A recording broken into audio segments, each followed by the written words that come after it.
நாங்கள் வந்து டோர்னிமெண்ட் அப்ளை பண்ணியிருக்கேன், ஒரு 16 மினிட்ஸ் அப்ளை பண்ணியிருக்கேன், ரிமூவ் பண்ணுறேன் அப்படின்னா கொஞ்சம் கொஞ்சமாக தான் திரும்ப வந்து பர்ஃபியூஷன் வந்து ஸ்டார்ட் ஆகும். அந்த பிளட் ஃப்ளோ வந்து கொஞ்சம் கொஞ்சமாக ரெக்கவர் ஆகி ஸ்டார்ட் ஆகிடும்.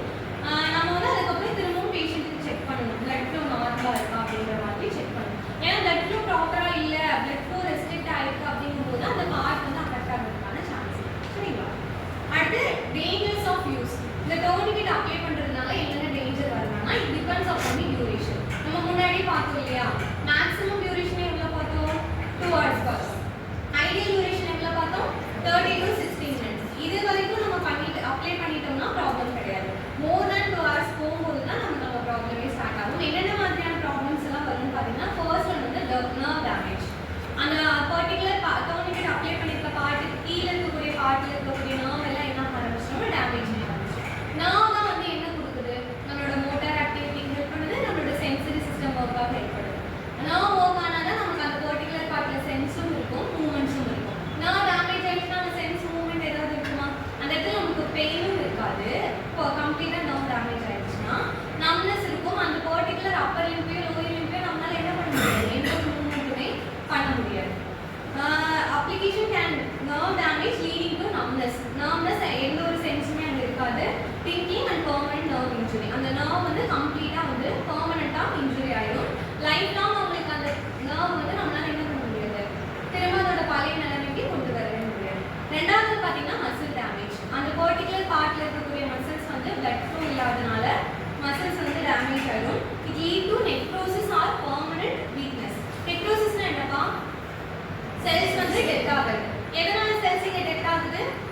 ப்ரொலாங்காக நம்ம பிளட் ஃப்ளோவை என்ன பண்ணி வச்சிருக்கோம், ஸ்டாப் பண்ணி வச்சிருக்கோம். பிளட் ஃப்ளோ இல்லாதனால அந்த இருக்கக்கூடிய செல்ஸ் எல்லாமே டெத் ஆகிடும். It leads to necrosis. Necrosis ஆயிடுச்சு அப்படின்னா அந்த பர்டிகுலர் பார்ட்டை வந்து நம்ம கம்ப்ளீட்டாக ரிமூவ் பண்ணுறது தான் ஒரே ஆப்ஷன். ஏன்னா அங்கே இருக்கக்கூடிய செல்ஸ் எல்லாமே டெத் ஆயிடுச்சு. இங்கே வந்து அந்த ஒர்க்கும் ஆகாது. It will spread to other parts. அந்த நெக்ரோசிஸ் நம்ம ட்ரீட் பண்ணாமல் விட்டுட்டோம்னா அது அதோட மீடியலாக இருக்கக்கூடிய எல்லா பார்ட்ஸ்லையுமே ஸ்ப்ரெட் ஆகிறதுக்கான சான்சஸ் இருக்குது. அதனால நெக்ரோசிஸ் ஃபார்ம் ஆகலாம். பெர்மனன்ட் வீக்னஸ், அந்த பர்டிகுலர் லிம்பையோ மசிலையோ வந்து யூஸே பண்ண முடியாமல் போகலாம். மூணாவது வந்து பார்த்தீங்கன்னா கம்பார்ட்மெண்ட் சிண்ட்ரோம். கம்பார்ட்மெண்ட் சிண்ட்ரோம்னா என்னன்னா, மசில்ஸில் வந்து ப்ரெஷர் வந்து இன்க்ரீஸ் ஆகும். எதனாலனா ரெஸ்ட்ரிக்டட் பிளட் ஃப்ளோனால. அதனால வரக்கூடிய சிண்ட்ரோம் வந்து கம்பார்ட்மெண்ட் சிண்ட்ரோம். இது வந்து லைஃப் த்ரெட்டனிங் கண்டிஷன். இதை நம்ம ட்ரீட் பண்ணாமல் விட்டோம்னா it will lead to death. சரி, அடுத்து வந்து ரீபர்ஃபியூஷன் இன்ஜுரி. நம்ம ஆல்ரெடி டோர்னிமெண்ட் அப்ளை பண்ணிட்டோம், திரும்ப அதை ரிமூவ் பண்ணிட்டோம். மேக்ஸிமம் டியூரேஷனும் தாண்டி நம்ம ரிமூவ் பண்ணிட்டோம்னு வச்சுக்கோங்களேன். 2 hours மேலே நம்ம அப்ளை பண்ணி ரிமூவ் பண்ணிட்டோம்னா திரும்ப ரீபர்ஃபியூஷன் நம்ம நடக்கணும். நம்ம வந்து ஒன்ஸ் அந்த டோர்னிமெண்ட்டை ரிமூவ் பண்ணிட்டோம்னா பிளட் ஃப்ளோவை ரெஸ்ட்ரிக்ட் பண்ணி வச்சுருக்கோம். பிளட் ஃப்ளோவில் திரும்ப நார்மல் பிளட் ஃப்ளோக்கு போகணும். அது கிராஜுவலாக இன்க்ரீஸ் ஆகும்னு சொல்லியிருக்கேன். பட் ஆனால் நம்ம டோர்னிமெண்ட் ரிமூவ் பண்ணதுக்கு அப்புறமும் பார்த்தீங்கன்னா பிளட் ஃப்ளோ வந்து நார்மலாக இல்லாமல் இருக்கிறதா ரீபர்ஃபியூஷன் இன்ஜுரி. சரி, இது என்ன ஆகும்னா it leads to inflammation and it is also a life-threatening condition. Fifth one பார்த்தீங்கன்னா infection.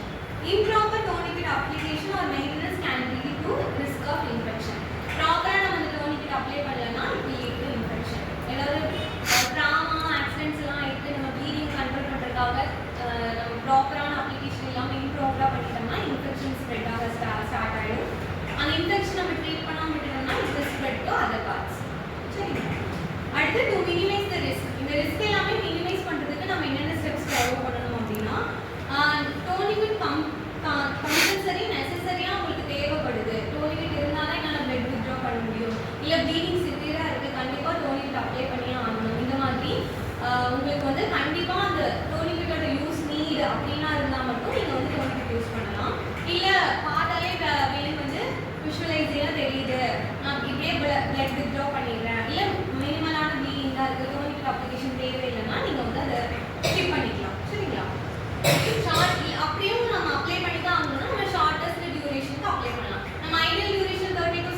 அடுத்து வந்து பார்த்தீங்கன்னா பேஷண்ட் வந்து க்ளோஸாக மானிட்டர் பண்ணுவோம். அவங்களுக்கு ஏதாவது நர்வ் டேமேஜ், மசில் டேமேஜ் ஏதாவது இருக்கா. இப்போ டோர்னிமெண்ட் அப்ளை பண்ணிட்டீங்க ஐடியல் சொல்யூஷனுக்கு, திரும்ப அதை ரிமூவ் பண்ணி கொஞ்ச நேரத்துலேயே வந்து அவங்களுக்கு அந்த பர்டிகுலர் லிம்ப்ல, ஹேண்ட்ல, ஃபுட்ல ஏதாவது சென்சேஷன் இருக்குன்னா நீங்கள் செக் பண்ணி பார்க்கலாம். அவங்க மூவ்மெண்ட் பண்ண வைக்கலாம். மூவ்மெண்ட் நடந்தால் தான் என்ன இருக்குது, மசில் வந்து வீக் ஆகலன்னு அர்த்தம். சென்ஸ் இருந்தால் தான் வந்து என்ன இருக்குன்னு அர்த்தம், நர்வ் வந்து ப்ராப்பராக ஒர்க் ஆகுதுன்னு அர்த்தம். அந்த மாதிரி நீங்கள் செக் பண்ணி பார்க்கலாம். அடுத்து வந்து பார்த்தீங்கன்னா